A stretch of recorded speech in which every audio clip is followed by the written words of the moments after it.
자, 앞에서 시간을 좀 많이 잡아먹어갖고 좀 빠르게 하겠습니다. 자, 봅시다. 2번 질문부터. 2번 질문이 뭐였냐면 그 습관에 관련된 내용이었어요. 기억이 좀 나십니까? 자, 한번 보자면 한마디로 말하면 습관의 장단점이었거든. 내용이 얼마나 기억나는지 한번 물어볼게요. 습관의 장점이 뭐였어요? 이 글에서 말하는 거. 습관의 장점. 어떤 거? 잘 못 들었어. 더만 들렸어. 더만. 미안한데 연수야. 더만 들렸어. 오케이. 나와 있는 대로 해석을 잘했네요. 쉽게 말해볼게요. 습관이라는 거는요, 일정 수준까지 숙달될 수 있게끔 도와준다. 이거였습니다. 일정 수준까지 내가 올라갈 수 있는 어떤 기반이 된다. 이게 습관의 장점이었죠. 자, 습관의 단점은 뭐죠, 그러면? 단점이 뭐였죠? 여기 however부터 보면 되잖아, however. 그렇죠? 여기서부터 습관의 단점이 나올 거 아닙니까? 단점이 뭐였습니까? 몰라서 답을 안 하는 거야. 뭐야? 서빈아, 습관의 단점이 뭐였어? 피드백. 안 들려요. 미안. 아니 이러면 내가 어떻게 되냐 자세가. 한 명씩 집어서 물어본다. 내가 전체로 물어보니까 아무도 대답 안 하지, 그렇지? 자, 예찬이 뭐예요? 습관의 단점이 뭐였어? 좀 더 뭐라고요? 좀 더만 들렸어. 좀 더 뭐라고? 피드백 수용을 좀 더 덜 하게 된다. 뭔가 이렇게 동사를 뭘로 표현해야 될지 모르니까, 그러니까 수용이 좀 덜 된다는 거죠. 수용이 좀 덜 된다. 그러니까 결국에는 이게 무슨 말입니까? 쉽게 말하면, 이제 고착화가 되는 거죠. 습관이라는 건 뭡니까? 하던 대로 계속 하는 거잖아. 그러니까 하던 대로만 하는 거니까 쉽게 말하면 발전이 없는 거예요. 그 이상 단계로 갈 수가 없다. 이거였습니다.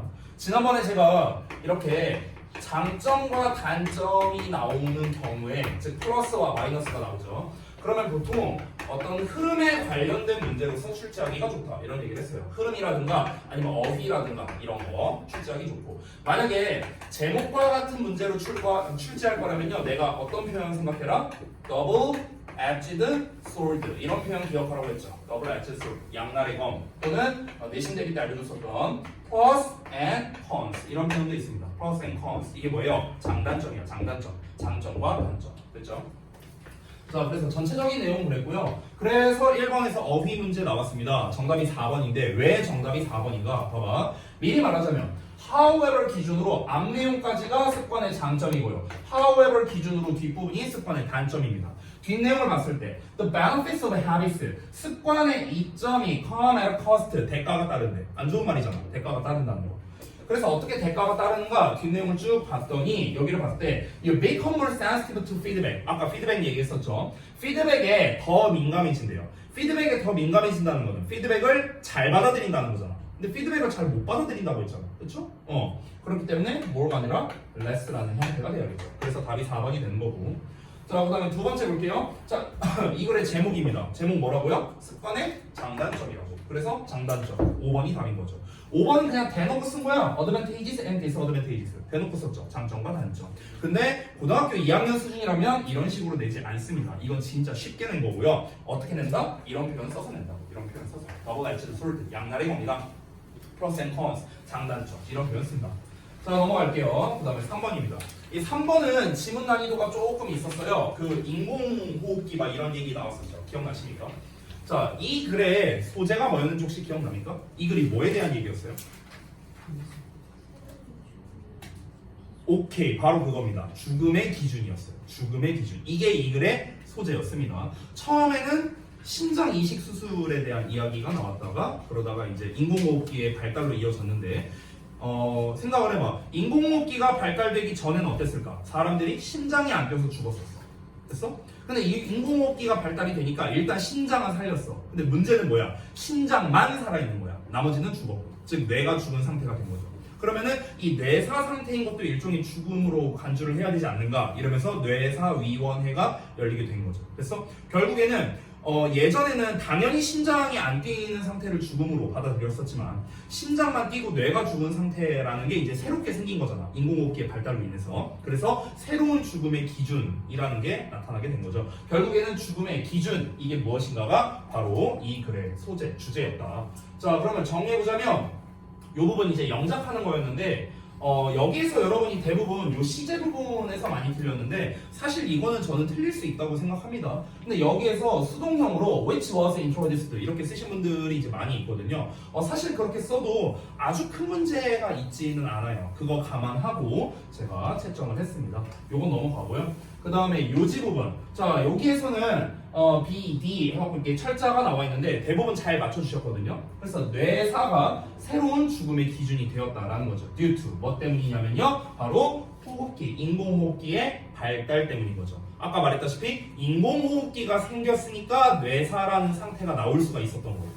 인공호흡기가 나오기 전에는 뇌사 상태라는 게 존재할 수가 없었겠죠. 그렇죠? 그냥 심장이 멈추고 뒤졌을 테니까. 됐죠? 자, 그 다음에 A가 의미하는 거. A가 의미하는 내용이 요거였는데 요거 혹시 기억하나? The absence of all discernible. 여기서 discern이라는 단어가 내가 중요하다 했는데 이게 무슨 뜻이었지? discern. discern. 기억 안 나요? 승희, discern 뭐야? 기억 안 나? 세빈이. 기억 안 나요? 지민이. 아무도 기억 안 나? 상희. 이거 뭐였어? discern. 잘 몰라? 은성이. 영민이. 뭐야, 아무도 기억 못해. 이 그지 같은 것들아. 식별하다, 식별하다. 이거 많이 나오는 단어예요. 정말 많이 나와요. 오케이? discern. 식별하다, 알아보다 이런 뜻이에요. 됐어? 근데 여기에 aible이 붙었어. able 붙었어. able 붙으면 내가 무슨 뜻이라 했지? 뭐뭐? 할 수 있는. 됐어? 그러면 합쳐서 해석하면 식별할 수 있는. 되니? 자, 그러면 모든 식별할 수 있는 중추신경계 활동의 부재랍니다. 식별할 수 있는 중추신경계 활동이 없는 거래. 중추신경계 활동이 없다는 건 뭡니까? 뇌가 죽었다는 거죠. 그래서 뇌사가 되는 겁니다. 그래서 brain death가 되는 거죠. 자, 넘어갈게요. 구문 독해 파트. 자, 여기서는 이제 구문에 대한 이제 좀 중점적인 것만 설명하고 넘어가겠습니다. 1번에서는 딱 나왔죠? 여기 소대 구문입니다. 자, 소대 구문은 뭐 늘 말하지만 너무 뭐뭐해서 뭐뭐하다라고 해석을 하죠. 우리가 중딩 때 배우는 겁니다. 여러분이 여기서 좀 추가로 아셨으면 좋겠는 게 이 소대 구문 같은 경우는 대을 기준으로 끊으시면 되고요. 이 대 기준으로 앞부분이 뭐냐면 바로 원인이고요. 대 이하가 결과를 나타내는 원인과 결과를 나타내는 문장이야. 너무 뭐뭐해. 그래서 그 결과 이러하다라는 뜻이야. 너가 너무나 잘 간단한 동작을 알고 있어. 그래서 어떤 결과가 나오냐? 너가 생각을 하지 않고도 그 동작을 수행할 수 있어. 이게 결과가 되는 거죠. 인과관계예요. 인과관계. 됐죠? 자, 이게 이제 중요한 구문이었고요. 그 다음에 두 번째. 두 번째에서는 역시나 이제 눈에 띄는 게 두 가지가 있네요. 첫 번째는 not all 하고 나온 거. 두 번째는 소유격 관계대명사 who's가 나왔다는 거. 자, 제가 전에 한번 얘기했는데 이 does라는 놈이 나오고 뒤에 who가 나오면 사람들로 해석하고 있었어요. who's를요. 자, 사람들인데 이 who's 나왔을 때 해석을 잘 못하는 사람들이 있단 말이야. 얘들아, 관계대명사 나왔을 때는 원래 우리가 보통 얘가 이렇게 수식해서 뭐뭐 하는 뭐 이렇게 해석하잖아. 이게 맞는데 우리가 어법이 아니라 독해적인 관점에서 볼게. 독해적인 관점에서는 그냥 순차적으로 해석하세요. 순차적으로. 알겠죠? 순차적으로 어떻게 해석하는가 하나씩 볼게. 일단 not all 우리가 부정어에다가 이렇게 전체를 뜻하는 말이 나왔어. 이걸 뭐라 한다? 부분 부정이라 했어. 부분 부정. 됐어? 부분 부정은 말 그대로 일부분만 부정하는 거기 때문에 모두 뭐뭐한 건 아니다. 이렇게 해석되는 거야. 모두 뭐뭐한 건 아니다. 그럼 모든 사람들이 회복된 건 아니야. 이렇게 해석되는 거야. 되니? 자, 근데 여기 중간에 있는 관계대명사를 어떻게 해석할 건가? who's라는 게 소유격이거든? 소유격은 뭐뭐의로 해석하지. 그렇지? 그러면 그냥 순차적으로 해석하면 어떻게 되느냐? 모든 사람들이 회복된 건 아닌데 근데 그 사람들이 누구냐면 그 사람들의 심장이 계속해서 뛰었대. 이렇게 해석하라고. 됐어? 순차적으로 가라고. 사람들의 심장이 계속해서 뛰었는데 근데 그 사람들이 모두 회복된 건 아니야. 됐어? 이렇게 해석하라고. 됐죠? 자, 그래서 중점적인 거 두 가지만 설명드렸습니다. 부분 부정과 소유격 관계대명사 해석법. 자, 이 정도로 간단하게 마무리하고요. 자, 우리 오늘 다음 진도를 좀 보도록 할게요. 자, 4번 할 차례인 걸로 기억하고 있습니다. 자, 4번 부분을 바꿔주시고요. 저도 자습서도 띄워드릴게요.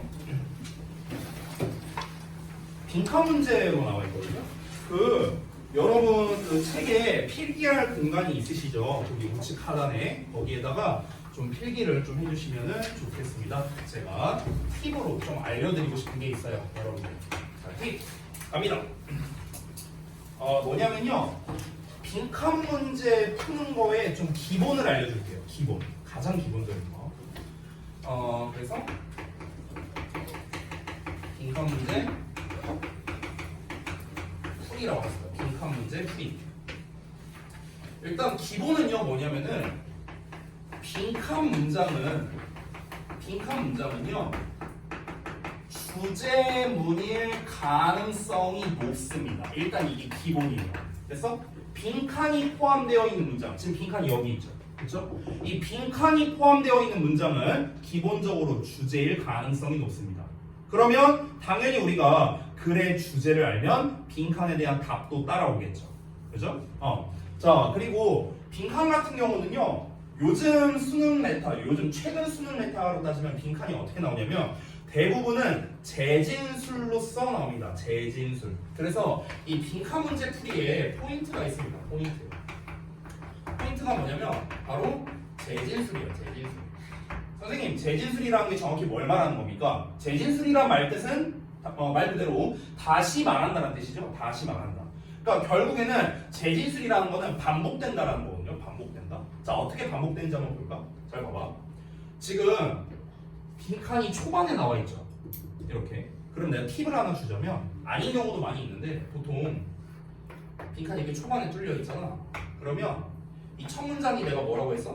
주제일 가능성이 높다고 했지. 그치?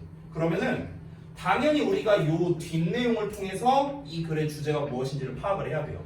여기가 주제면 뒤에 부연 설명 나올 거 아니야. 그치? 근데 대체적으로 초반에 빈칸이 뚫리면 마지막 문장 있지, 마지막 문장. 이 마지막 문장이 주제를 다시 말하는 주제 재진술 문장의 가능성이 되게 높거든.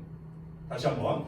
초반에 빈칸이 나온다. 그러면은 마지막에 뭐일 가능성이 높다? 주제를 다시 말하는 주제 재진술이 나올 가능성이 높다는 거야. 그러면은 요 두 문장은 둘 다 주제이기 때문에 보통 패턴이 비슷해요. 한번 볼래? 봐봐. translating 어쩌고 나왔지 여기. 번역하는 거예요. 마지막 문장 한번 볼래? translating 보여요? 보이시죠? 패턴이 비슷하게 간다고. 그럼 봐봐. academic language래. translate A into B거든요. academic language니까 말 그대로 뭡니까? 학술적 언어야. 근데 이거를 뭘로 바꾸는 거래? everyday language로 바꾼대요. 일상적 언어로 바꾼대. 자, 학술적 언어를 일상적 언어로 번역하는 것 이렇게 나왔어. 이게 뭐랍니까? can be an essential tool. 필수적인 도구랍니다. 널 위해서, 작가로서. 됐어? 뭐 하기 위해? 투부정사 하기 위해. 이렇게 나와 있어 지금. 됐어? 여기까지 됐죠? 자, 그러면은 첫 문장을 해석해보면 결국엔 뭐냐면은 학술적 언어를 일상 언어로 바꾸는 게 중요하다 이거 얘기하는 거야. 그럼 왜 중요한데? 그 이유가 빈칸인 거야. 됐어? 지금 이렇게 되어 있는 거야. 근데 여기 마지막 부분을 볼까? 아직 중간 내용 우리가 안 읽었어요. 근데 마지막만 볼게. 너의 생각을 더 일반적이고 더 간단한 용어로 바꾸는 거래. 야, 더 일반적이고 더 간단한 용어가 학술적 언어일까? 일상적 언어일까? 뭘 것 같아? 뭘 것 같아? 더 일반적인 건 당연히 일상적 언어겠죠. 그쵸? 그럼 잘 봐봐. A into B 나왔지. 여기 translating A into B 똑같이 나왔지. 그치? 그러면은 여기에서 B에 해당하는 더 커먼하고 더 단순한 거 됐어? 이게 뭐라고요? 일상 언어잖아. 일상 언어. 그럼 똑같이 B에 있는 내용이 같은 내용 아니에요? 지금 보시면? 똑같잖아요. 보이십니까? 이렇게 나오는 거라고. 됐어? 그러니까 초반에 빈칸이 뚫리면요 마지막 부분에 주제를 재진술하는 패턴이 나올 가능성이 높다고요. 됐어? 좀 오래되긴 했는데 2019년 수능이 상당히 어려웠었거든요. 근데 2019년 수능에서 그때 3번인가 4번인가 그 빈칸 문제가 있었어. 그때 그 문제가 정답률이 25%인가? 밖에 안 됐었습니다. 굉장히 어려웠거든요. 역대 최고였어요. 근데 그 문제에서도 어땠냐면요. 그 문제는 빈칸이 마지막에 나왔었거든. 거꾸로. 근데 걔도 똑같았어. 첫 문장과 마지막 문장의 패턴이 똑같았습니다. 됐습니까? 그러니까 우리가 빈칸 문제가 이렇게 초반에 나오거나 마지막에 나올 때는요, 언제나 초반 내용과 마지막 내용이 같은 결로 갈 가능성이 높다는 거야. 그럼 여러분이 여기에서 오해하면 안 되는 게, 선생님 그러면 빈칸이 처음에 나오면 얘만 보면 우리가 문제를 맞출 수 있냐? 당연히 아닙니다. 왜냐면 이 마지막 내용도 결국에는 요 내용을 알아야만 얘가 이해가 되거든요. 됐어? 그렇게 허술하게 문제를 안 내겠죠. 그렇죠? 그러니까 결국에 내용은 다 읽어야 돼. 다 읽긴 해야 되는데 내가 여기서 말하고 싶은 거는 요 중간 내용이 이해가 되면은 마지막 내용은 다시 한번 재진술하는 거라 했잖아. 재진술이라는 거는 다시 말하는 거기 때문에 좀 더 비교적 더 구체적이에요. 뭐보다? 주제문보다. 주제문보다 조금 더 구체적인 경우가 많다고요. 주제문보다. 아니면 반대로 나오거나. 반대로 나온다는 건 뭐냐면요, 첫 문장이 엄청 구체적이야. 주제가 엄청 구체적이야. 그리고 여기를 함축적으로. 이런 경우도 있어요. 이런 경우도 있어. 근데 반대로 여기는 엄청 함축적이야. 여기가 되게 구체적이야. 이런 경우도 있다고. 그래서 함축적, 구체적 또는 구체적, 함축적. 그래서 이런 경우라고. 근데 대부분은 뭐가 많이 나오냐면요, 첫 문장은 함축적으로 쓰고 재진술은 구체적으로 쓰는 거. 이게 가장 일반적인 글 구성이에요. 가장 일반적인 글 구성. 되니? 그럼 봐봐. 지금 문장 길이만 보더라도 여기부터 여기까지잖아. 첫 문장을 보면은. 근데 요 마지막 문장 보면 여기부터 여기까지잖아. 그럼 우리가 아주 단순하게 문장 길이만 놓고 보더라도 얘가 더 길잖아요. 그렇죠? 그러니까 얘가 조금 더 구체적으로 설명했다라는 걸 알 수 있어. 일단 다시 돌아갈게. 봐봐. 우리가 내용은 잘 모르는데 어쨌든 일상언어로 바꾸는 게 뭐랍니까? 좋다라고 말했잖아. 이센셜 나왔으니까. 그쵸? 그래서 지금 뭐가 나오고 있습니까? Can help you figure out. 너가 알아내도록 도와준대요. 좋은 말 아니에요? 그쵸? 결이 똑같다고요. 첫 문장이랑 마지막이랑. 됐어? 그럼 뭘 알아내는 걸 도와주는 거냐? What your ideas really are. 이렇게 나와 있죠. 이 내용은 지금 여기 없거든요? 그죠? 여기 없잖아요. 그럼 이게 지금 뭐일 가능성이 높습니까? 빈칸에 답일 가능성이 높은 거예요. 됐냐? 없는 내용. 됐어?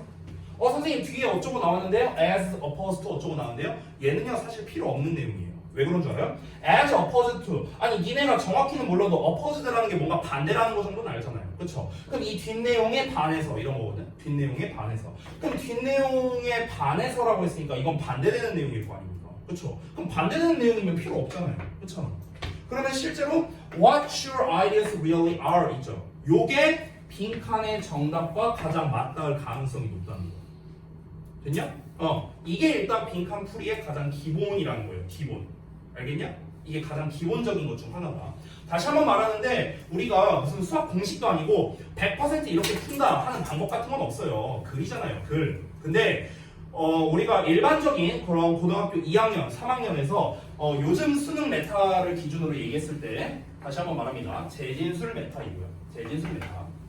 그렇기 때문에 비교적 어떤 게 더 구체적이다, 함축적이다 라는 게 글마다 차이가 있지만 대부분은 초반이 함축적, 후반이 구체적인 경우가 많다. 만약 빈칸이 초반에 뚫려 있다면은 이 부분에서 주제를 다시 말할 가능성이 높다. 반대로 빈칸이 마지막에 뚫려 있다면 초반에 주제가 나와 있을 가능성이 높다. 이런 식으로 우리가 일단 접근하면은 비교적 수월하게 할 수 있다고. 그럼 이제 우리가 중간 내용을 통해서 얘가 정확히 뭘 말하는지만 찾으면은 끝나는 겁니다. 됐습니까? 자, 그러면 이제는 내용 파악을 해야겠죠. 자, 여기 다 지울게요. 자, 그러면은 이제 상세 내용 파악으로 한번 가보겠습니다. 자, 그러면은 여기 자습서를 띄우고 좀 시작을 할게요. 자, 가봅시다.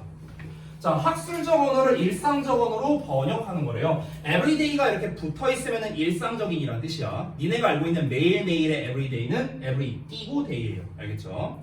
자, 다시 돌아와서 어쨌든 일상 언어로 바꾸는 게 필수적인 도구가 될 수 있답니다. 여러분에게 작가로서요. 빈칸 하기 위해서. 실제 빈칸 답이지만 넘어가겠습니다.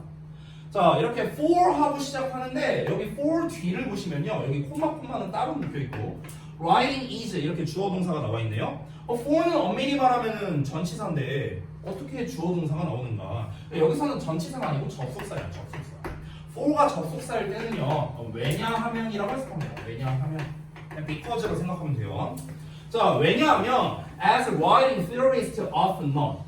자, 글쓰기 이론가들이 흔히 지적하듯이 글쓰기라는 건 is generally not a process, 과정이 아니랍니다. 여기 관계대명사 나왔죠. in each라고. 내가 아까 어떻게 해석하라 했지? 얘를요 요 관계대명사 자리에 대입해서 해석하라고요. 알겠죠? 그럼 어떻게 해석하는 거야? 다시 글쓰기는 일반적으로 과정이 아닌데 근데 그 과정에서 됐어? 이렇게 해석하라고. 근데 그 과정에서 우리는 시작해 뭘 가지고 시작하냐면 완전히 형성된 아이디어를 가지고 시작해 우리 머릿속에 있는 그리고 이 대절이야가 또 수식하는 거예요. 이 프로세스를요. 그러면 우리가 단순히 transcribe 한대. 이거는 내가 내신 때 한번 알려준 적이 있었는데 필사하다라는 뜻이거든. 필사하다, 옮겨 적다라는 뜻이야. 다시 한번 알려줄게. trans라는 단어가 들어가면은요 여기에서 저기로라는 뜻이야. 여기에서 저기로. 됐어? 아까 우리가 이제 번역한다고 할 때도 translate라는 표현 썼잖아. translate. trans란 말이 붙었죠. trans는 여기에서 저기로야. 됐어? 여기서 여기 scribe라는 표현이 있어. scribe. 이 scribe가 적다라는 뜻이야. 적다. 이 scribe의 이제 명사형이 뭡니까? script잖아. script. 됐어? 대사, 대본 이런 거죠. 그래서 옮겨서 적다라는 뜻이야. 다시. 자, 우리가 그러면은 단순히 옮겨 적는 역시나 이 대절이 또 뭐라고요? 이 프로세스 꾸며준다고. 프로세스. 그래서 옮겨 적는 과정이 아니라고. In an unchanged state onto the page. 그 페이지 위에 변하지 않는 상태로.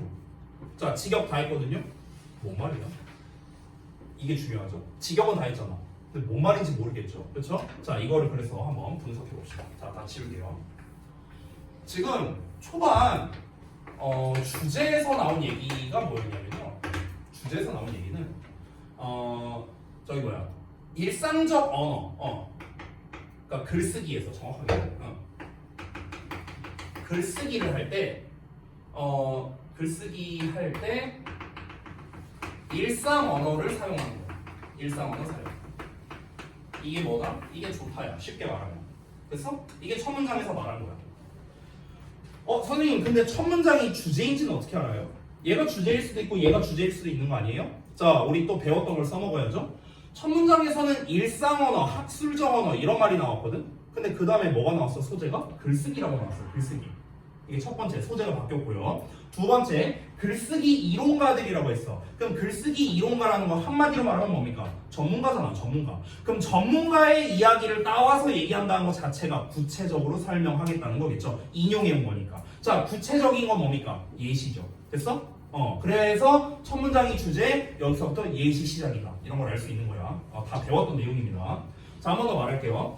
일단 그러면은 이제 첫 문장이 주제다. 여기가 예시다. 이것까지는 알았어. 그럼 중요한 건 뭐냐?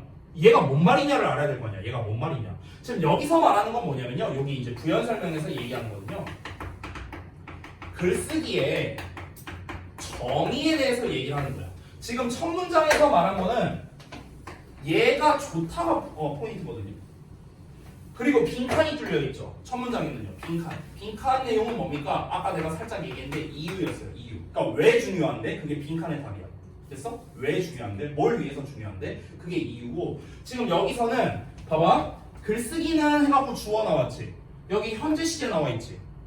보이죠? 그럼 현재 시제를 썼다는 거는 변하지 않는 사실을 전달한다는 거잖아. 게다가 비동사를 썼으니까. 비동사는 뭐뭐이다잖아. 뭐뭐이다.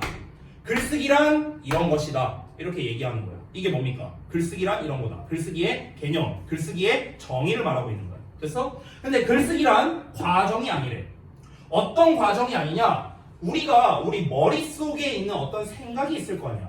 근데 그 생각이 완전히 형성된 상태로 시작을 하는 과정이 아니고요. 또 뭐가 아니냐면은 페이지 위에라는 거는 아니 글을 쓰려면 우리가 어디다가 써야 될 거 아닙니까? 그렇죠? 그러면은 우리가 어딘가 종이나 이런 데다가 이제 종이 페이지 위에다가 이제 글을 쓰는데 내 머릿속에 있는 생각이 변하지 않는 상태로 그냥 옮겨 적는 거냐? 그게 아니라고요. 자, 더 쉽게 얘기할게요. 여러분이 예를 들어서 뭐라 그럴까? 만약에 남친 또는 여친한테 편지를 쓴다고 해보자. 편지까지도 좀 과하다. DM 보낸다고 해볼게요. 물론 뭐 남친 여친 없겠지만 자 예를 들어서 그럼 남친 또는 여친한테 내가 막 DM을 보냈는데 여기에서 만약에 둘이 싸웠어. 그래서 뭔가 장문의 DM을 보내려고 한다고 쳐볼게요. 근데 여러분 그런 적 있지 않냐? 우리가 진짜 내 머릿속에 있는 생각 100%를 다 써갖고 보냅니까? 그러지 않습니다. 쓰다가 아 이건 좀 워딩이 좀 센 것 같은데? 그럼 좀 수정도 좀 하고 그죠? 막 지웠다가 다시 썼다 지웠다가 다시 썼다 막 이런 걸 반복하잖아 그쵸? 그러면서 뭐가 되냐면요 내가 내 나름대로 정리가 돼요 내 나름대로 아 내가 얘한테 화난 게 이런 것 때문에 화가 난 거였구나 글을 쓰면서 정리가 되는 거라고 이해돼요? 그러니까 내 머릿속에 있는 100%를 글쓰기로 다 단순히 옮기는 게 아니라는 거죠 글쓰기라는 건 그런 게 아니라는 거야 그러니까 글쓰기라는 과정은 애초에 어떤 과정이냐면요 내 생각을 나름대로 정리하는 과정이라는 거예요 정리해서 작성하는 게 글쓰기인 거지 내 머릿속에 있는 생각을 100% 옮겨 적는 게 글쓰기가 아니라고요 됐어? 지금 그 얘기한 거야 그럼 글쓰기의 정의를 얘기한 거죠 지금 다시 한번 보라고 그러니까 어떤 생각을 100% 작성을 한다 이게 아니라고요 이게 아니라고 글쓰기는 이런 게 아니라고 됐어? 여러분 제가 여러분께 내신 대비할 때 그거 줬었죠 그 고등 기출어법 풀이법 이거 프린트 만들어 줬었죠 그렇죠? 3페이지짜리 그럼 그게 제 생각 100%가 반영되어 있는 걸까요? 당연히 아니죠 내 생각 100%를 반영하려면 3페이지가 아니라 300페이지 정도 나와야 될 거예요 그렇죠? 근데 300페이지짜리 그 어법 개념을 여러분이 공부를 하겠습니까? 그래서 쓰면서 내가 수정하고 넣을 건 넣고 뺄 건 빼고 이런 과정을 거쳐서 내가 만들었을 거 아닙니까? 그죠? 글쓰기라는 건 원래 그런 거라고요. 글쓰기라는 건 애초에 머릿속에 있는 생각을 필터링해서 작성을 하는 거라고요. 필터링해서. 됐어? 이게 글쓰기 과정입니다. 그 내용이 뒤에 나옵니다. On the contrary, 오히려 글쓰기란 is more often a means of discovery. 발견의 수단인 경우가 더 흔하답니다. 발견의 수단. 뭘 발견하는데? 그 발견의 수단에서 됐지? 또 관계대명사 나왔으니까 요거야 요거. 그 발견의 수단에서 우리는 글쓰기 과정을 사용합니다. To figure out, 알아내기 위해서 what our idea is, 우리의 생각이 무엇인지.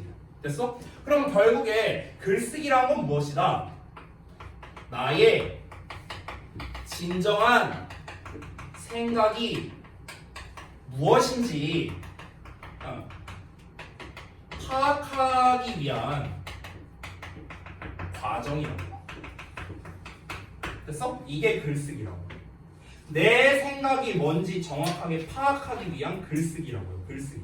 우리가 글로 쓰기 전과 후로 나눴을 때 보면은요, 이게 좀 달라요. 내 머릿속에는 막 이렇게 둥둥둥둥둥 어딘가에 떠다니고 있어. 근데 이걸 글로써 정리를 하면은요, 아, 내가 이 부분에 대해서 이렇게 생각하고 있구나 라는 게 한 번 더 정리가 되는 거죠. 모든 게 마찬가지거든요. 예를 들어 니네가 공부를 한다고 쳐볼게. 영어 어법 개념을 공부한다고 쳐봐.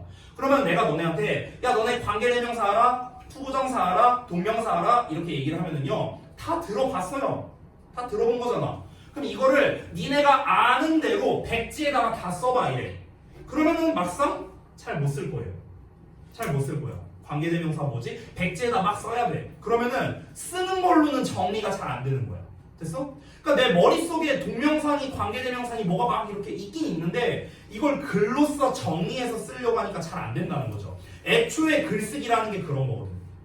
글쓰기라는 건 다시 한번 보다.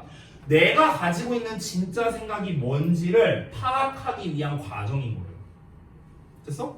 그러니까 아까도 말했지만 우리가 말로써 전달하는 거랑 글로써 전달하는 게 또 다르잖아요. 그렇죠? 뭔가 메시지를 전달할 때. 그 이유가 뭐냐면 말로써 전달할 때는 내가 뜻하지 않게 내용을 전달하는 경우도 있어요. 그렇죠? 근데 글로써 우리가 편지를 쓰거나 뭐 DM을 쓰거나 카톡을 쓰거나 이럴 때는요, 우리가 한번 글쓰기를 하면서 썼다 지웠다 이게 가능하잖아. 그렇죠? 말로는 그게 불가능하잖아.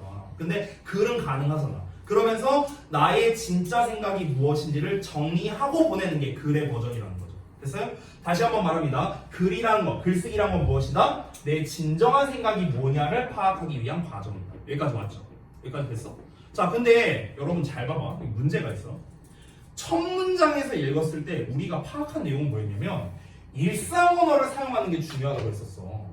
근데 지금 일상언어에 대한 말은 한마디도 안 나왔거든? 그렇지? 일상언어에 대한 말은 안 나왔고 뭐만 나왔어? 글쓰기란 이런 것이다. 글쓰기의 정의만 나오고 있어. 아니 그럼 이 얘기를 하는 이유가 있을 거 아니야. 이 얘기를 왜 하는 건데? 애초에 아까 전에 첫 문장에서 뭐라고 했냐면요. 작가로서라는 표현을 썼거든요. as a writer. 보여요? 첫 문장에. 작가로서 우리가 일상 언어를 사용하는 게 중요하다 했어. 니네가 만약 작가라고 생각해봐. 너네가 글 쓰는 사람이야. 그럼 글 쓰는 사람으로서 너네가 책을 쓸 때는 뭐가 중요하다? 일상 언어를 쓰는 게 중요하다. 이걸 다시 한번 얘기를 하는 거야. 됐어? 그렇게 얘기를 했고, 그러면은 글 쓰는 거, 글쓰기라는 게 뭔지에 대해서 일단 내가 알려줄게 해갖고 일단 얘기를 하는 거야. 이 필자가. 그럼 이제 뒤에는 뭐가 나와야 돼? 글쓰기 얘기만 나오면 안 되겠죠. 뭐가 나와야 돼? 일상 언어에 대한 내용도 나와줘야겠죠. 그래서 뒤에 나올 겁니다. 자, 일단 한번 볼게요.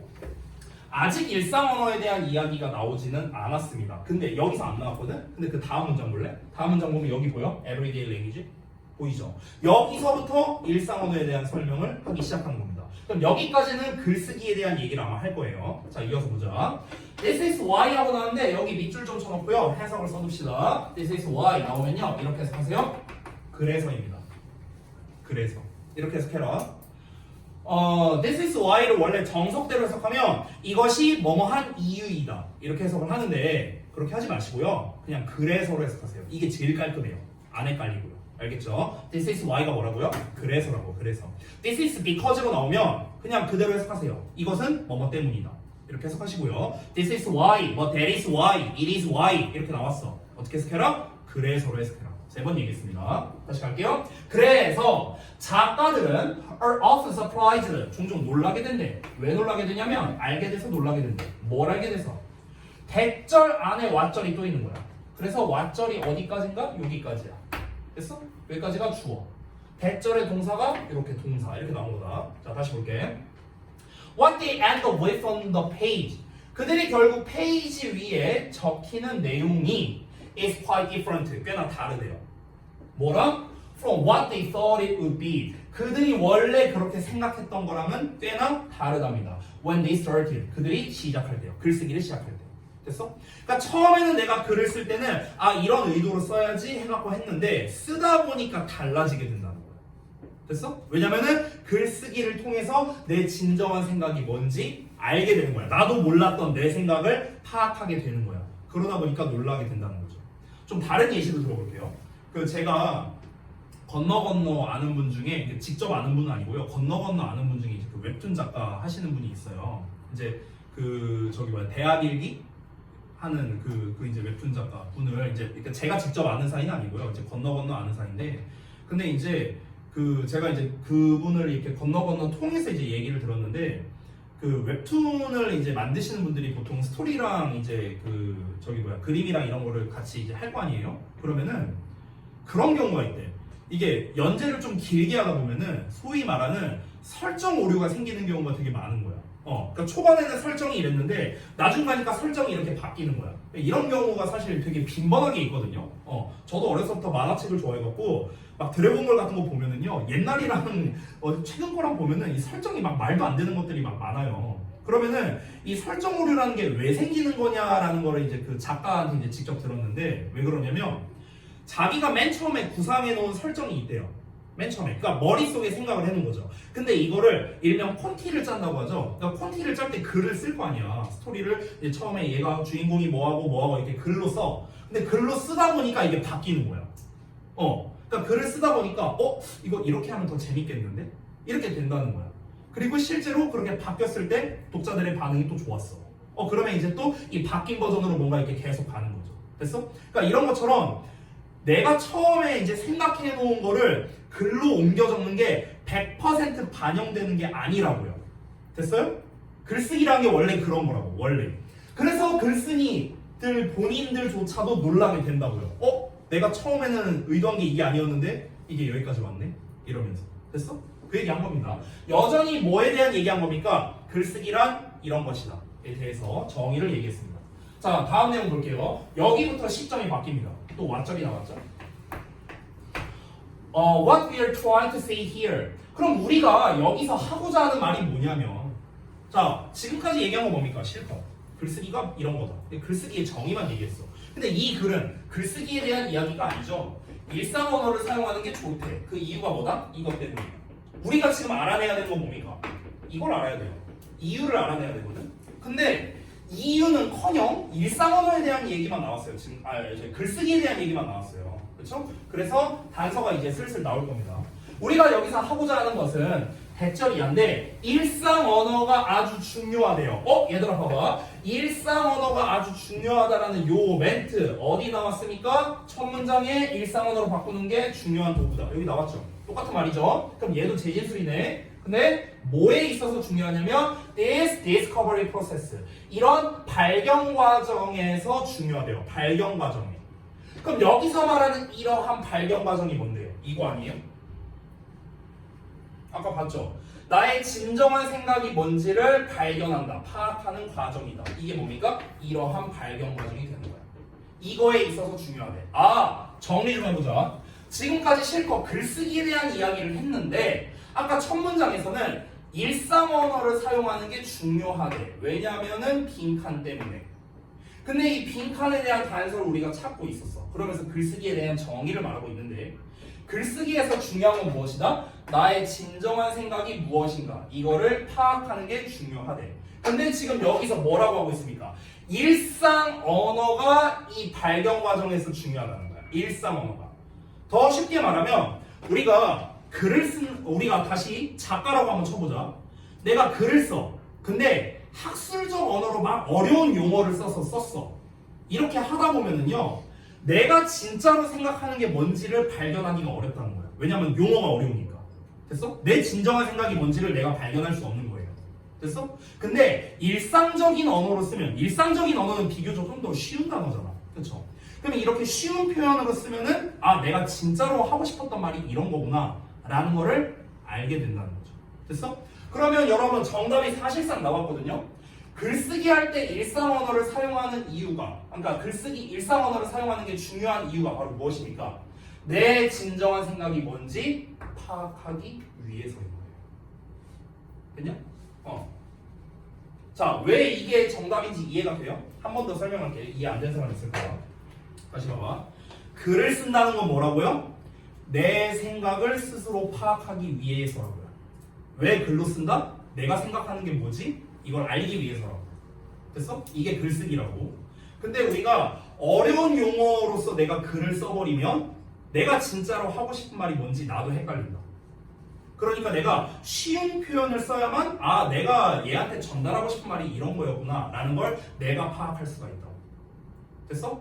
그러니까 결국에는 우리가 글을 쓸 때는 일상 언어를 사용해서 내가 진정으로 얘한테 전달하고 싶은 메시지가 무엇인가 이걸 파악하는 게 중요하다라는 거예요. 이해되십니까? 됐어요? 사실상 답이 나왔거든? 근데 계속해서 한번 볼게요. 아까 마지막 문장 내가 봤었죠? 여기 마지막 문장 주제 재진술 여기 써놨죠? 내가 주제 재진술이라고. 그렇죠? 그럼 봐봐 어떻게 나오나? 첫 문장이랑 비교해서 보면 굉장히 좋습니다.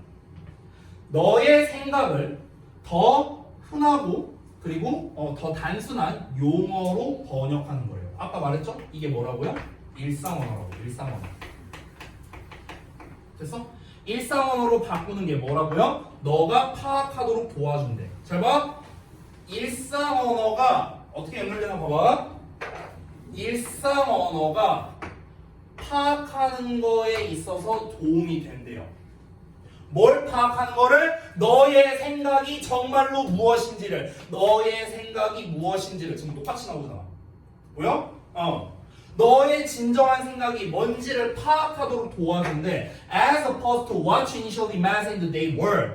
너가 그것들이 그럴 것이다 라고 너가 처음에 애초에 상상했던 거에 반대로. 그게 아니라. 됐어? 이건 무슨 말이냐면 아까 내가 그 웹툰 작가 설정 얘기 생각하면 돼요. 내가 맨 처음에는 내가 설정을 이렇게 잡으면 이런 내용으로 써야겠다 라고 했던 거. 근데 그게 아니고 애초에 설정했던 그 내용이 아니라 내가 글을 쓰다 보니까 내가 독자들에게 보여주고 싶었던 말해주고 싶었던 메시지가 이런 거였구나 라는 거를 파악하게끔 도와줄 거라고. 뭐가? 일상 언어가. 됐습니까? 자, 내용 정리됐나요? 자, 그럼 정리하겠습니다. 글쓰기 할 때 일상 언어를 사용하는 게 중요합니다. 왜? 나의 진정한 생각을 파악할 수 있어야 되니까. 나의 진정한 생각을 파악하는 거랑 뭔 상관인데 애초에 글쓰기라는 게 그런 거니까요. 애초에 글쓰기라는 것 자체가 나의 생각을 파악하는 과정이니까. 됐죠? 이렇게 말할 수 있습니다. 그러면 글쓰기의 정의를 이 글에서 왜 말했겠습니까? 글쓰기의 정의가 나와야만 요 내용이 나올 수 있고 이게 일상 언어를 사용하는 이유가 되는 겁니다. 그래서 이 내용이 연결되는 거죠. 자, 여러분 정답을 몇 번으로 하셨습니까? 조금 문제가 어려웠을 수도 있어. 정답 몇 번으로 하셨죠? 아, 또 한 명씩 물어봐야 돼? 어? 자, 저기 뭐야, 영민이는 몇 번으로 했어요? 5번? 단우는 몇 번으로 했어? 5번? 세빈이는? 세빈이도 5번? 그럼 5번 아닌 사람 혹시? 5번 아닌 사람 없어요? 전원 다 5번입니까? 한 명도 예외 없이? 그래요? 승희는 몇 번? 4번으로 했어요? 오케이, 알겠습니다. 자, 그러면 하나씩 볼게요. 빈칸에 들어가야 되는 거는 다시 한번 뭐다? 요거야, 요거. 내 진정한 생각이 뭔지 파악한다. 이 내용과 가장 가까운 게 정답이 됩니다. 1번을 보시면 finish writing quickly. 글쓰기를 빨리 끝내기 위해서 글쓰기의 속도에 관련된 내용은 없었죠. 그렇죠? 그럼 무관한 내용. 2번은 reduce sentence errors. 문장 오류를 줄이기 위해서. 역시나 안 나온 내용이죠. 3번은 appeal to various readers. 다양한 독자들에게 어필하기 위해서. 다양한 독자들한테 어필한다. 역시나 안 나온 내용. 4번은 come up with creative ideas. 창의적인 아이디어를 떠올려내기 위해서. 역시나 창의적인 아이디어를 떠올린다도 안 나온 내용이죠. 1, 2, 3, 4는요 전부 다 본문에 안 나온 내용입니다. 근데 5번은요 clarify your ideas to yourself. clarify가 뭡니까? 명확하게 하다라는 뜻이야. 명확하게 하다. 너의 생각을 너 스스로에게 명확하게 하기 위해서. 명확하게 하는 게 뭡니까? 분명하게 파악한다. 이거죠. 그렇죠? 그래서 정답이 5번만 가능하다. 됐나요? 이렇게 연결됐습니다. 자, 여러분이 이제 또 추가로 해오신 거에서 이제 여기 요약 부분이 있죠. 자, 여러분이 쓴 것과 비교해서 보시겠습니다. 자, 학술적 언어를 일상적 언어로 바꾸면 아이디어를 명료하게 또는 명확하게 하는데 도움이 됩니다. 왜냐하면 글쓰기 과정이란 건 우리가 생각을 알아내도록 돕는데 여기서 자신의 생각을 일상적 언어로 적는 과정을 통해 자신이 처음 상상했던 것과는 다른 자신의 진짜 생각, 진정한 자신의 생각, 뭐 실제라고 해도 되고 진정한으로 해도 되고 뭐 다 똑같은 말입니다. 실질적인, 실제, 진정한 뭐 다 같은 말. 이런 자신의 생각을 알아내도록 돕기 때문입니다. 그렇죠? 자, 다 완성되셨으면은 여기 선지분석 혹시 이제 틀린 부분이 있으면은 수정해 주시면 됩니다. 제가 방금 전에 해석을 다 해드렸기 때문에 1, 2, 3, 4, 5번. 자, 여기 간단히 보시고 넘어가고 그 다음 페이지를 보면 이제 그 영작 부분이 있는데 영작 부분이랑 문제풀이 부분은 생략하도록 하겠습니다. 자, 쭉 가서 5번 볼게요. 5번. 자, 5번 하기 전에 조금만 쉬었다 합시다. 그 여러분 숙제로 소재 써오는 거 있었잖아요. 그렇죠? 그래서 제가 여기 써놓은 소재 있죠? 요거만 좀 여러분이 수정 보완해 주시고 좀 쉬시면 됩니다. 자, 그만 쉬었다 합시다. 알려주신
자, 쉬는 시간 끝.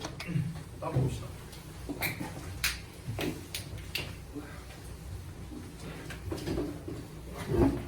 자, 소재들 다 쓰셨죠? 여러분이 쓴 거가 좀 이제 비교하면 좋을 것 같고. 자, 식품이 유전자에 끼치는 영향 이렇게 나왔네. 자, 얘도 빈칸 문제거든. 그리고 빈칸이 초반에 뚫렸네. 맞죠? 아까랑 똑같이 접근하면 됩니다. 알겠죠? 자, 바로 가볼게요. 자, 여기가 이제 빈칸이고 이제 실제 정답인데 이 부분이 빈칸이라고 그냥 모르는 거라 생각하고 그냥 읽어볼게요. 가봅시다. The great field of genetics. 자, 성장하고 있는 유전학 분야가. 일단 유전학이란 말이 나왔네? 좀 뭔가 핵심적인 소재가 될 것 같죠?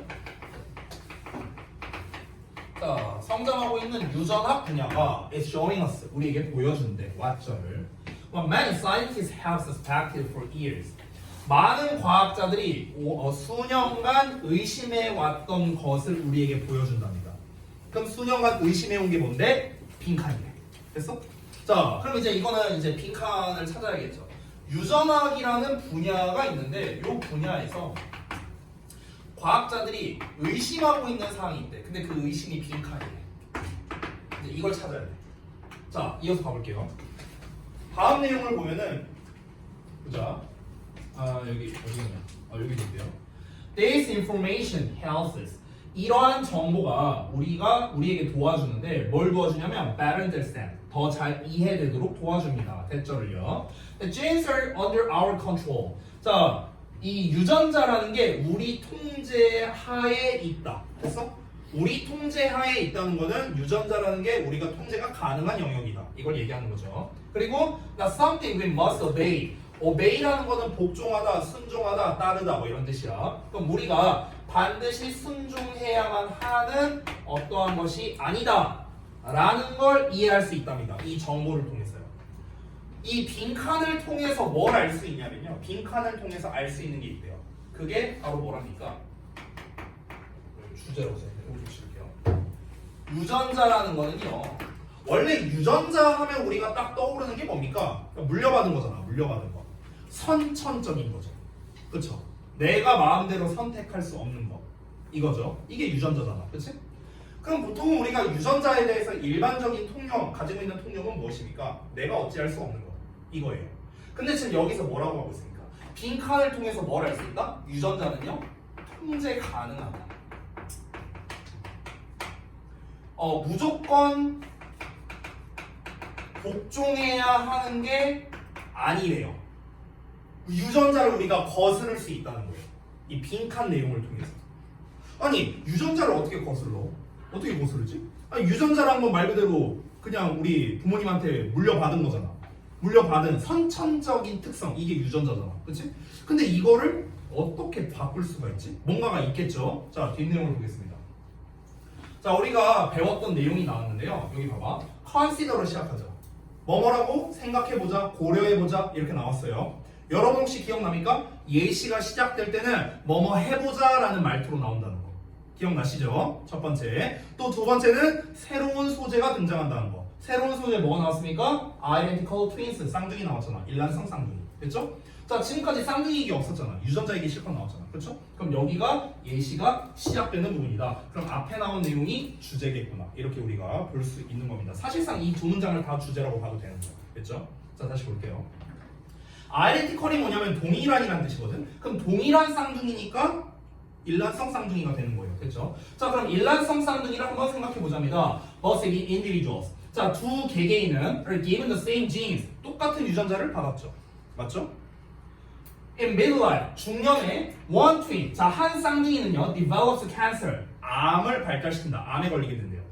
그리고 the other, 나머지 한 명은요, lives a long healthy life without cancer. 암 안 걸린 상태로 긴 건강한 삶을 살게 된대요. 봐봐. 지금 예시가 나와 있는데 예시가 일란성 쌍둥이 얘기를 한 거예요. 일란성 쌍둥이는 다시 한번 뭡니까? 유전자가 동일하겠죠. 일란성이니까. 그렇죠? 이 예시를 드는 건데 A가 있고 B가 있다고 쳐볼게. 근데 A는 나중에 암 걸렸는데 B는 암이 안 걸렸대. 아니, 둘이 똑같은 유전자를 받았잖아. 근데 한 놈은 안 걸리고 한 놈은 암이 안 걸렸다는 거야. 그럼 이게 차이가 있을 거 아닙니까? 그렇죠?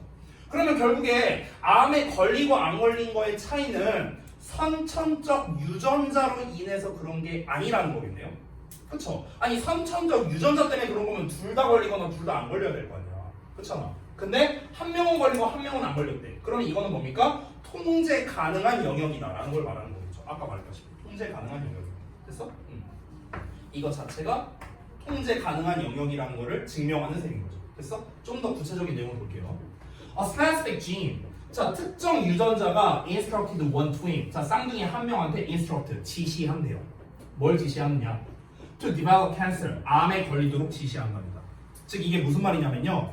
애초에 부모에게 유전자를 물려받았을 거 아닙니까? 이 쌍둥이들이. 근데 유전자를 물려받았을 때 암을 발병시킬 수 있는 유전자를 물려받았어, 둘 다. 그 상황을 말하는 거야. 됐어? 그러니까 한 명은 그래서 암이 걸렸대. 실제로 나중에. 근데 in the other, 나머지 한 명은요. 똑같은 유전자가 있을 거 아닙니까? 그 똑같은 유전자가 they did not initiate the disease. 그 질병을 발생시키지 않았대요. 그러니까 암 유전자를 둘 다 받았어. 그러니까 암 유전자가 있어. 둘 다 암 유전자를 받은 거거든. 근데 한 명은 걸리고 한 명은 안 걸렸다고요. 됐어? 그러면은 똑같은 유전자를 받았고 똑같은 암을 발병시킬 가능성이 있는 유전자를 둘이 똑같이 받았는데 어떻게 한 명은 걸리고 한 명은 안 걸리냐? 그건 결국엔 뭐 때문이다? 뭔가 통제가 가능하니까 그런 거겠죠. 좀 다르게 표현해볼까? 후천적 환경 때문에 변한 거겠죠. 됐니? 후천적 환경. 선천적인 거에 영향을 안 받았다는 거잖아. 이해됩니까? 근데 내가 좀 미리 말할게. 그래서요. 선천적인, 후천적인이란 표현이 사실 되게 중요하잖아요. 어찌 보면요. 근데 선천적인, 후천적인이란 표현이 한 단어도 안 나옵니다. 이 본문에서 한 단어도 안 나와요. 그러면은 내가 만약에 학교 시험 출제자야. 그러고 이 지문을 가지고 만약 시험을 낸다고 쳐볼게요. 그러면 내가 만약 출제자면요. 선천적인, 후천적인에 관련된 단어를 무조건 넣을 거예요. 왜? 본문에 없으니까. 본문에 없잖아. 그렇죠? 그러면 얘기한 김에 여기다 좀 추가로 제가 쓸게요. 자, 선천적인이란 단어가 있고요. vs 후천적인이란 단어가 있습니다. 자, 한번 써볼까요? 선천적인 영어로 어떻게 쓸까? 니네가 아는 거. innate. 또 inborn. 또 제일 쉬운 단어. 맞아요. natural. 좋아요. 이게 다 선천적인 거야. 타고난 뭐 이런 뜻이야. 그럼 반대로 후천적인은 뭘까? 영어로. 후천적인이란 말을 뜻을 잘 생각해봐. 선천적이란 건요. 애초에 가지고 태어난 거잖아. 그쵸? 애초에 가지고 태어난 거기 때문에 inborn 이런 단어가 된 거야. born이 태어난 거잖아. 그쵸? 있는 상태로 태어났다 이런 뜻이거든요. 그럼 후천적인이란 거는 원래는 없었는데 나중에 내가 얻게 된 거잖아. 그쵸? 나중에 얻게 된 이런 거거든요. 나중에 얻게 된. 그래서 얻게 된이란 뜻으로 acquired라는 표현이 돼요. acquired. acquire가 뭐야? 습득하다, 얻다라는 뜻이거든. acquire, 얻다야, 얻다. 얻어지니죠. 그러면은 직역하면요. 얻어졌다는 게 뭐야? 원래는 없었거든. 나중에 얻게 된 거라고. 됐냐? 그래서 후천적인. 이거랑 비슷한 게 learned라고도 쓸 수 있어요. learn이라는 게 뭐야? 배우는 거잖아. 그러니까 처음에는 몰랐어. 근데 나중에 배우게 된 거야. 나중에 알게 된 거야. 됐어? 이런 게 이제 후천적인 이런 뜻이에요. 됐니? 자, 다시 한번 말합니다. 본문에는 선천, 후천에 대한 멘트가 한마디도 안 나옵니다. 근데 이 글에서 되게 중요하죠. 왜? 유전자라는 건 선천적인 거고 통제 가능하다는 건 이 내용은 뭡니까? 이건 후천적인 걸 말하는 거죠. 그렇죠? 그렇기 때문에 되게 중요한 멘트가 됩니다. 이 본문에서요. 자, 이어서 갑니다. 지금까지는 이제 특징만 나왔어요. 특징만. 좀 지울게. 자, 봐봐. 지금까지 나온 거는요. 암 유전자, 암을 발생시킬 가능성이 있는 유전자를 쌍둥이가 다 받았는데 얘는 암에 걸리고 얘는 암에 안 걸렸다라는 결과만 나왔습니다. 그럼 뭔가 과정이 있을 거 아니야. 어떤 후천적 환경, 어떤 후천적인 뭔가 때문에 누군가는 걸리고 안 걸렸을 거 아니야. 그렇지? 근데 그 내용이 아직 안 나왔어요. 그 내용이 뭔지 아는 게 중요하겠죠. 볼까요? One possibility 이제 나올 것 같네요. 한 가지 가능성이 대절이 돼요. The health twin. 자, 그 건강한 쌍둥이는요. had a diet랍니다. 식단을 가지고 있었대요. 아하. 여기서 이제 차이점이 있을 거 아닙니까? 차이점. 이 차이를 설명하는데 그게 바로 뭐랍니까? 식단이랍니다. 식단. 됐어요? 어떤 식단이냐면 그 식단이 자 관계대명사 나왔지? 어떻게 하라고? 대입하라고요. 됐어? 그 식단이 turned off the cancer gene. 암 유전자를요 turn off라고 그랬대. turn off는 끄는 거잖아. 비활성화시킨다는 거야. 됐어? 어떤 식단인지 몰라. 근데 어쨌든 얘가 먹었던 식단이 암 유전자를 비활성화시킨 거야. 그러니까 암 유전자라는 건 없앨 수는 없어요. 그렇지? 물려받은 거니까. 그렇지? 근데 비활성화 시켰다는 거죠. 즉, 그 똑같은 유전자를요. 그 똑같은 유전자가 뭐냐? That instructed the other person to guessing. 그 나머지 쌍둥이, 여기서 말한 나머지 쌍둥이는 암 걸린 쌍둥이 말하는 거야. 얘는 지금 건강한 쌍둥이라고 했잖아. 그러니까 얘는 암 안 걸린 사람. 그러니까 B야 B. 여기서 the healthy twin은 B고 the other person이 A가 되는 거야. 그렇지? 자, 암 걸린 그 나머지 쌍둥이가 아프게끔 명령했던 그 똑같은 유전자래. 요거 말한 거예요. 요거 암 유전자. 됐어? 근데 이걸 어떻게 했다? 비활성화 시켰대. 뭐가 비활성화 시켰다고? 그놈이. 식단이. 됐어? 아, 포인트가 결국 뭐였습니까? 아, 식단이야, 식단. 됐냐? 먹는 걸 달리 하니까 암이 발생 안 하더라. 이런 결과가 나온 거죠. 첫 문장을 한번 볼까? 그러면은 첫 문장에서 뭐라 했냐면 유전학이라는 분야에서 과학자들이 빈칸 내용을 의심했다고 했어. 오랫동안. 이 의심한 내용을 통해서 뭘 알게 됐대요? 아, 유전자라는 건 통제가 가능하구나 라는 걸 알게 됐대. 그러면 결국에는 뭘 의심한 걸까?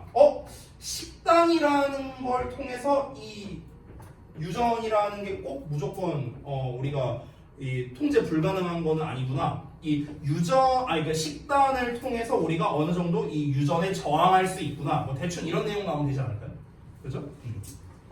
식단, 음식 이런 게 중요하겠죠. 이어서 볼까요?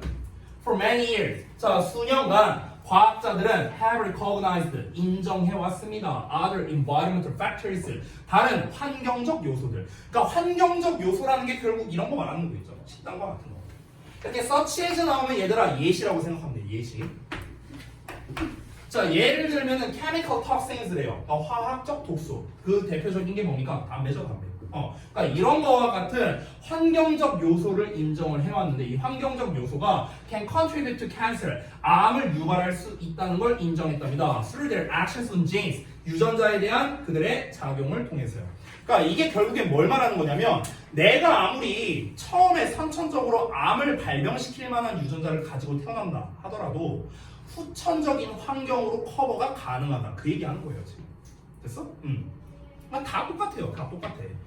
그러니까 선천적으로 내가 머리가 나쁘게 태어났어. 그래도 후천적인 환경으로 커버가 가능하다고. 그래서 머리가 좋아질 수도 있다고. 됐어? 그러니까 다 그 얘기하는 거야 지금. The notion that food has specific influence on gene expression. 여기까지가 한 덩어리인데 notion이라는 건 개념이라는 뜻이야. 개념, 생각 이런 뜻이거든. 아이디어야, 아이디어. 이 두 내용은 동격이 되겠습니다. 자, 다시 한번 보자면 음식 얘기 또 나왔다. 음식이 특정 영향력을 행사한대요. 뭐에? 유전자 발생에. 됐어? 음식, 식단이 유전자를 발생시킬 거냐 안 시킬 거냐를 영향을 끼칠 수 있다고. 맞잖아. 식단을 어떻게 하느냐에 따라 암이 생기기도 했고 안 생기기도 했다며. 됐잖아. 됐어? 그 얘기 정리하는 거야. 다시 음식이 유전자 발현에 특정 영향력을 가지고 있다는 생각이 is relatively new, 비교적 새로운 것이다. 즉 비교적 최근에 나온 어떤 사상이다. 최근에 발견된 것이다. 이러면서 끝이 났습니다. 자, 그럼 정리 좀 해봅시다. 결국 식품이라는 거는 이 유전자에 영향을 끼칠 수 있다는 거네요. 맞죠? 이게 이 글에서 하고자 하는 전체적인 말이네. 정답이 몇 번일까요? 5번? 네. 혹시 5번 말고 다르게 하신 분 있습니까? 없습니까? 한번 볼게요. 1번부터 볼게. 1번은 identical twins, 일란성 쌍둥이가 have the same genetic makeup, 똑같은 유전적 구성을 지닌다 라는 내용이 나오긴 했었죠. 나오긴 했지만 후천적으로 바뀐다고 했잖아. 이건 주된 내용이 아니죠. 땡. 그러니까 아까 4번이랑은 좀 달라요. 아까 4번 지문에서는 어땠습니까? 아까도 5번이 정답이었잖아. 근데 1, 2, 3, 4가 본문에 아예 없던 내용이었어요. 그렇죠? 근데 2번은 좀 내용이 다르죠. 1번 내용이 본문에 있긴 있어요. 있는데 이게 지금 중점적인 게 아니잖아. 그렇죠? 아니 일란성 쌍둥이가 똑같은 유전자 구성을 지닌다. 그럼 둘 다 안 걸렸다. 둘 다 암 안 걸렸다. 뭐 이런 내용이 나왔어요. 그렇죠? 그러니까 1번은 답이 안 되죠. 2번은 Our preference for food is influenced by genes.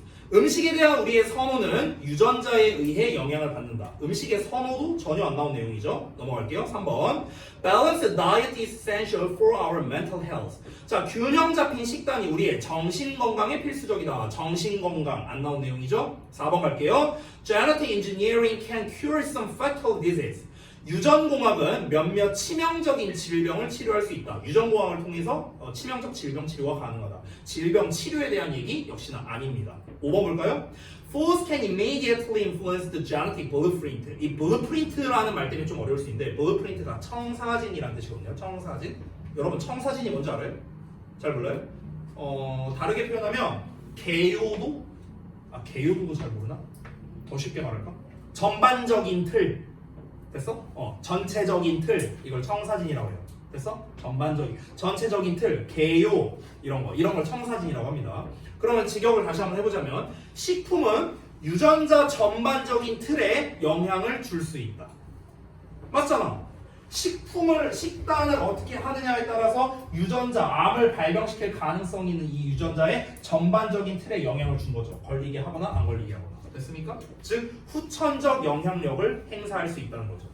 만약에 5번을 패러프레이징 한다면 제가 방금 말한 것처럼 하면 됩니다. 식단은 그러니까 유전자의 후천적 영향력에 직접 행사할 수 있다. 됐어? 이런 식으로 우리가 말을 할 수 있습니다. 그럼 이때 후천적인 영향력, acquired influence 이런 표현을 쓸 수도 있겠네요.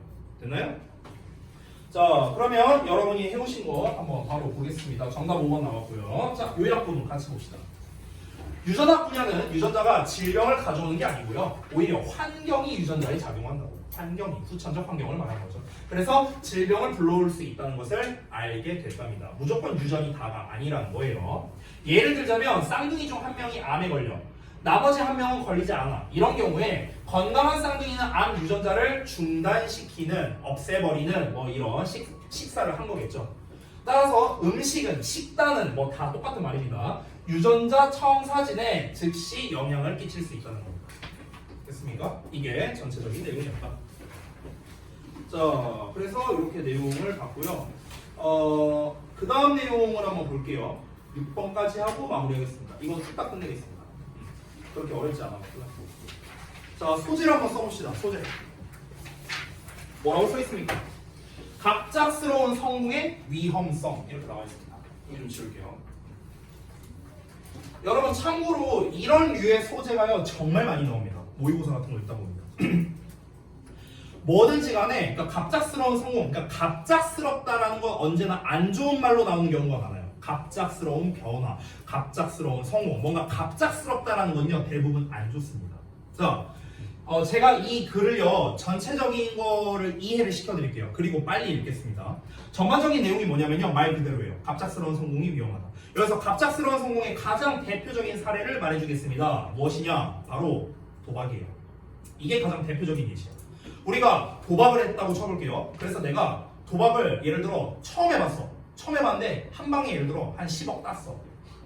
예를 들어서 도박 한 방으로 갑작스럽게 성공했죠. 그럼 우리 입장에서 우리가 지금 생각을 했을 때 내가 갑자기 10억이라는 큰 돈이 생겼어. 그러면은 엄청 좋을 것 같죠? 그렇지 않다는 거야. 되게 위험하다는 거예요. 왜 그러냐면 자, 내가 그래프로 한번 표현해 볼게. 행복도 그래프라고 해볼게요. 행복도 그래프.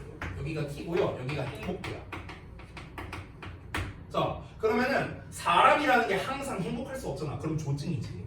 그러면은 행복의 평균치가 이만큼 해볼게요. 이만큼이면 평균이라 해볼게요. 그럼 사람마다 다르겠지만 이 행복이라는 건 어떠냐면요 왔다 갔다 합니다. 여러분 원래 제가 최근에 본 영상이 있는데 도파민 중독 뭐 이런 거에 대한 영상을 제가 최근에 본 적이 있어요. 근데 사람의 호르몬은요 언제나 제로섬으로 가려고 한대요. 언제나 중간을 맞추려고 한대. 내가 너무 행복하면은 이걸 억제시키려고 하고 내가 너무 불행하면요 행복하게 하는 물질이 나오게 된대요. 이렇게 된대요. 실제로 사람의 몸 자체가. 그러면은 내가 행복했다가 내려갔다가 불행했다가 했다가 이런 식으로 이제 사인파 모양으로 계속 이렇게 흘러가는 거야. 원래 이렇게 가야 되거든. 이게 이제 정상적인 사이클이야. 근데 생각을 해봐. 이게 평균적으로 그런데 아니 내가 평상시 이러고 살고 있었어. 이렇게 살고 있었는데 도박해서 갑자기 이렇게 됐어. 갑자기 이렇게 됐어. 그럼 봐봐. 아까 내가 뭐라 했습니까? 이만큼 갔잖아. 여기까지 올라갔잖아. 그러면 사람이 갑자기 너무 행복도가 오르면 어떻게 된다고요? 무조건 제로섬에 맞춰진다고. 무조건 제로로 간다고요. 그래서 왔다 갔다 한다고. 이 상태가 계속 유지되기가 힘들다는 거야. 그러면은 어떻게 되겠습니까? 여기서 분명히 떨어지게 될 거예요. 무조건 떨어집니다. 떨어져서 예를 들어서 한 요 정도를 유지한다고 쳐볼게. 예를 들어. 그러면은 기존에 내가 가지고 있던 행복도보다도 일단 높잖아요. 그렇지? 하지만 나는 이미 요 정점을 찍어봤거든요. 정점을 찍어봤기 때문에 평균보다는 높을지언정 여기가 유지가 되면요. 사람은 뭐라고 생각합니까? 불행하다고 느껴요. 됐어? 근데 여기에서라도 유지가 되면 다행인데 점점 떨어져. 여기까지 갈 거야. 이렇게. 그럼 이제 어떻게 되는 거야? 이제 막 우울증 걸리고 이런 일이 이제 발생하게 되는 거지. 됐니? 이렇게 생각해봐. 내가 돈이 한 100억 생겼어. 내가 원래 한 10평짜리 집에서 살고 있어. 돈이 많아져갖고 이제 큰 집으로 이사 가야겠다. 100평짜리 집으로 갔습니다. 근데 내가 사업하고 뭐하고 하다 보니까 말아먹었어. 그래서 이제 다시 집을 이사 가야 돼. 20평짜리로 다시 집을 이사 갔다고 쳐볼게. 그럼 생각을 해봐. 내가 10평짜리 집에서 살 때 그냥 꾸준히 열심히 돈을 모아갖고 내가 노력을 해서 20평으로 갔어. 그럼 어떻겠습니까? 굉장히 기분 좋겠죠. 그쵸?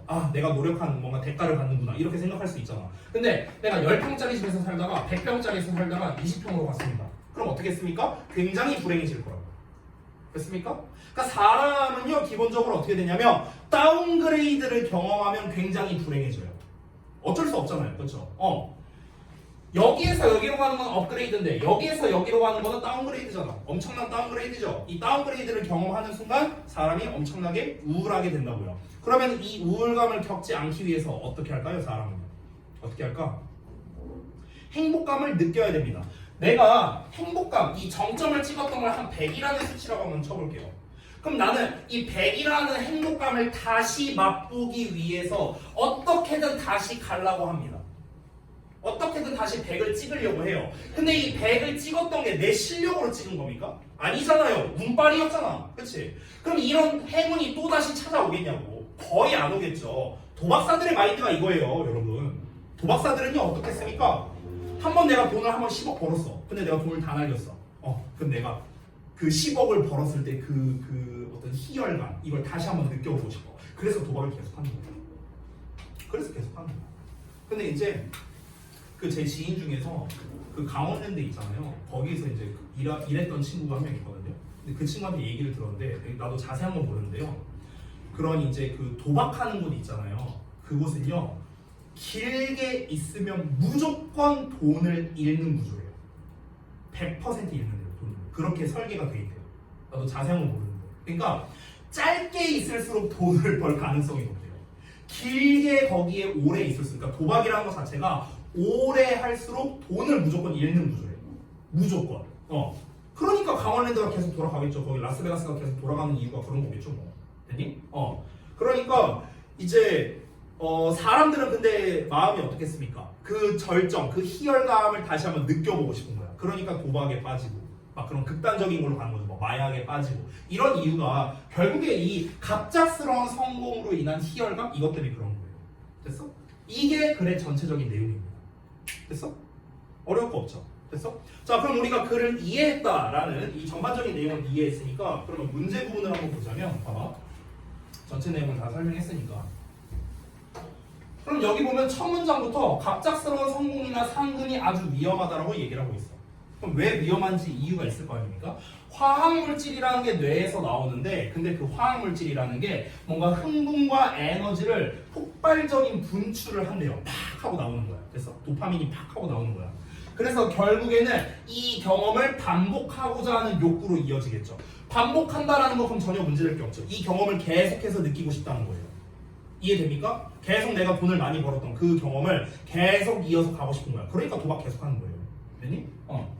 자, 그래서 그게 어떻게 되냐면요. 바로 중독과 같은 이런 행동으로 이어진다는 거죠. 또한 그 이익이라는 게 갑자기 빨리 오게 되면은요. 우리는 뭐 하게 되냐면 기본적인 지혜의 시야를 잃게 된답니다. 그러니까 기본적인 지혜를 잃게 된대요. 그 지혜가 무엇이냐면요. 진정한 성공이라는 것은요. 노력을 통해서 오게 된다는 거죠. 진정한 성공은 노력을 통해서 올 거 아닙니까? 이게 정말 누구나 다 알고 있는 기본적인 상식이자 지혜잖아. 그치? 근데 그걸 잃게 된다고. 사람들이 뭐라 생각할까?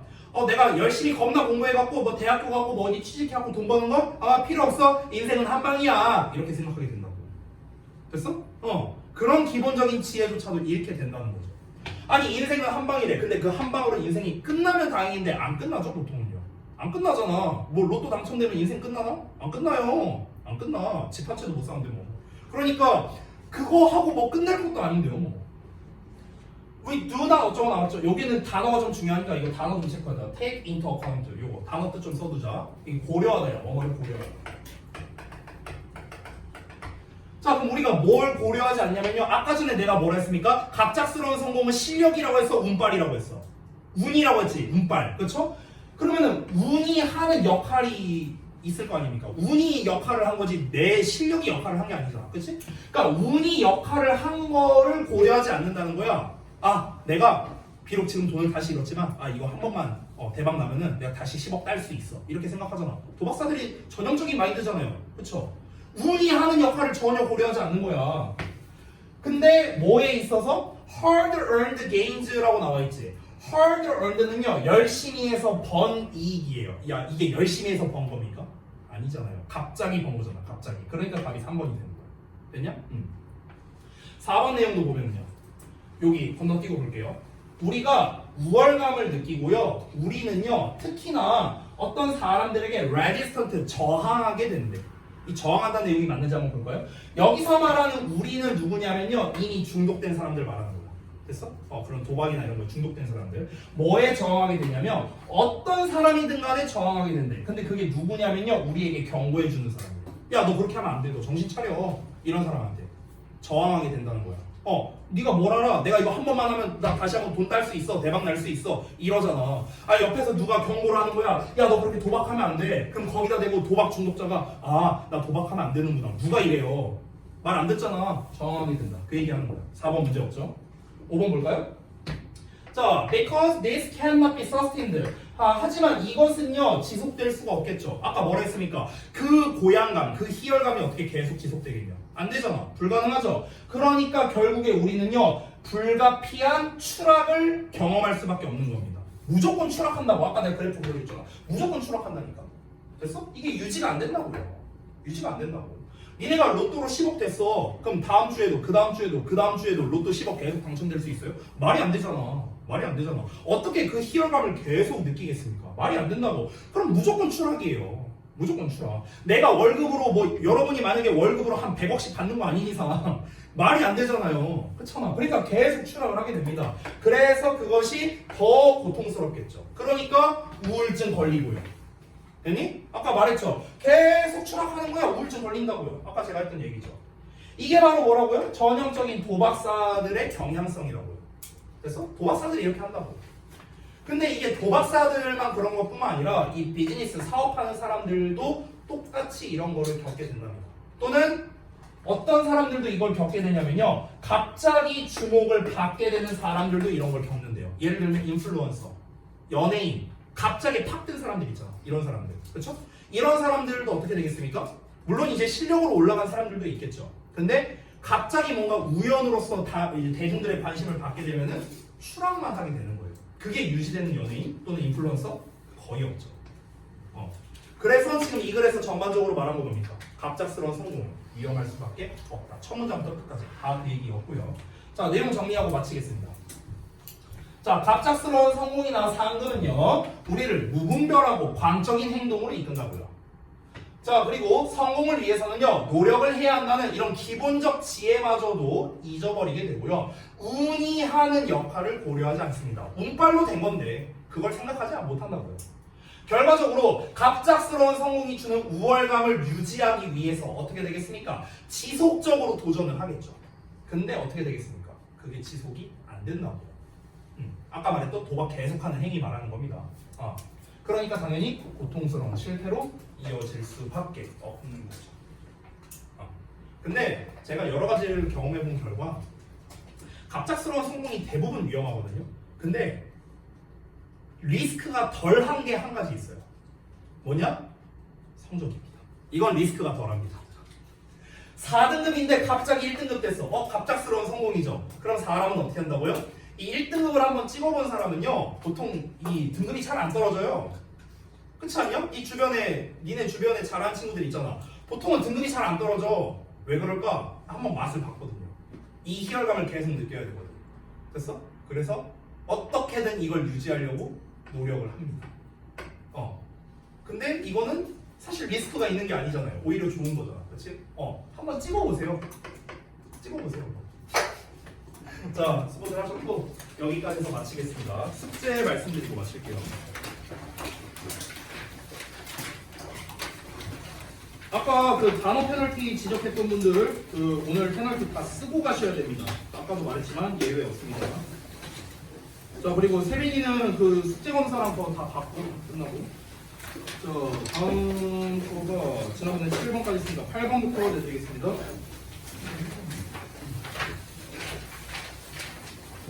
어, 22쪽부터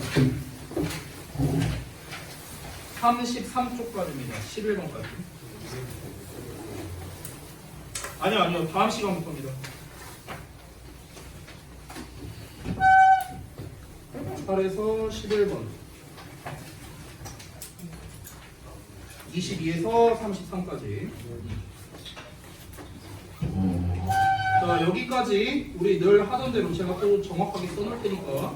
자, 문제 풀고 그 다음에 그 한글 구문문서 배우시고 영작 부분 매번 똑같이 써주잖아. 그 다음에 채점하고요. 영작이랑 변형 문제.